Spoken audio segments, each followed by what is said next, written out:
Assalamualaikum warahmatullahi wabarakatuh. Saya Lutfiana Wahyu Pratami dengan NIM 2000803102027. Di sini saya akan membahas contoh kasus tentang akuntansi transaksi pembiayaan musyarakah untuk memenuhi tugas mata kuliah praktek akuntansi perbankan dan syariah. Berikut video penjelasannya. Kasus yang pertama yaitu perusahaan A menandatangani akad musyarakah dengan Bank Syariah Jawa Barat untuk mengembangkan divisi manufaktur yang menghasilkan raket bulu. Pada akad tersebut disepakati perusahaan A menyetorkan aset berupa mesin dengan harga perolehan sebesar 100 juta rupiah dan akumulasi penyusutannya sebesar 30 juta rupiah. Harga pasar saat penyerahan sebesar 75 juta rupiah. Sedangkan Bank Syariah menyerahkan dana sebesar 75 juta rupiah. Akad yang ditandatangani adalah akad musyarakah permanen, di mana A sebagai pengelola dan penanggung jawab pengelolaan dana. Akad tersebut berlangsung 3 tahun, pendapatan dan beban yang diperoleh adalah untuk tahun pertama sebesar 40 juta rupiah dan 20 juta rupiah, tahun kedua 50 juta rupiah dan 27.500.000 rupiah, untuk tahun ketiga 60 juta rupiah dan 35 juta rupiah. Pembagian bagi hasilnya 70 dibanding dengan 30. Buatlah jurnal terkait dengan transaksi di atas dan buatlah penyajian setiap akhir tahun. Diketahui, perusahaan A menyetorkan aset berupa mesin harga perolehannya sebesar 100 juta rupiah dan akumulasi penyusutannya sebesar 30 juta rupiah.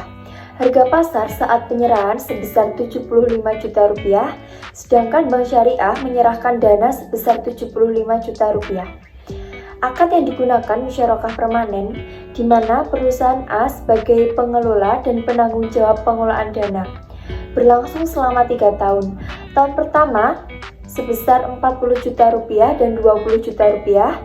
Tahun kedua 50 juta rupiah dan 27.500.000 rupiah, dan tahun ketiga 60 juta rupiah dan 35 juta rupiah. Selanjutnya pembagian bagi hasil adalah 70 dibanding dengan 30. Ditanyakan jurnal dan penyajian akhir tahun. Untuk jawabannya, penyerahan kas atau aset non-kas sebagai modal untuk investasi musyarakah Bank Syariah pada tanggal 10 Agustus, keterangannya, investasi musyarakah pada kas sebesar 75 juta rupiah. Kemudian investasi dalam bentuk aset non-kas pada PTA, keterangannya, investasi musyarakah aset non-kas pada debit sebesar 75 juta rupiah.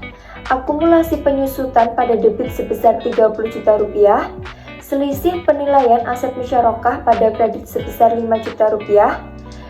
Dan aset non-kas pada kredit sebesar 100 juta rupiah. Selanjutnya yaitu pembagian hasil dari tahun pertama sampai dengan tahun ketiga sebagai berikut. Untuk tahun pertama, 40 juta rupiah dikurangi dengan 20 juta rupiah sama dengan 20 juta rupiah. Keterangannya, kas atau piutang pada pendapatan bagi hasil sebesar 20 juta rupiah. Untuk tahun kedua, 50 juta rupiah dikurangi dengan 27.500.000 rupiah sama dengan 22.500.000 rupiah. Keterangannya, kas atau piutang pada pendapatan bagi hasil sebesar 22.500.000 rupiah. Untuk tahun ketiga yaitu 60 juta rupiah dikurangi dengan 35 juta rupiah sama dengan 25 juta rupiah. Keterangannya, kas atau piutang pada pendapatan bagi hasil sebesar 25 juta rupiah. Untuk contoh kasus yang kedua yaitu perusahaan A menyetorkan dana sebesar 75 juta rupiah dan Bank Syariah menyerahkan mesin baru dengan harga perolehan sebesar 75 juta rupiah dan mesin tersebut harus dikembalikan pada akhir Ahad. Buatlah jurnal terkait dengan transaksi di atas. Diketahui perusahaan A menyetorkan dana sebesar 75 juta rupiah dan Bank Syariah menyerahkan mesin baru dengan harga perolehan sebesar 75 juta rupiah dan dikembalikan pada akhir Ahad. Ditanyakan jurnalnya bagaimana? Jawabannya, kas pada kolom debit sebesar 75 juta rupiah dan akumulasi depresiasi pada kolom debit sebesar 30 juta rupiah. dan aset non-kas pada kolom kredit sebesar 5 juta rupiah, kemudian keuntungan pada kolom kredit sebesar 100 juta rupiah.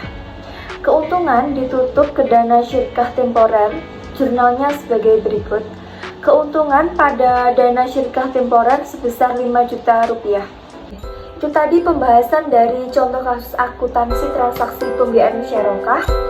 Semoga bisa bermanfaat bagi Anda semua. Ada kurang lebihnya mohon maaf. Wassalamualaikum warahmatullahi wabarakatuh.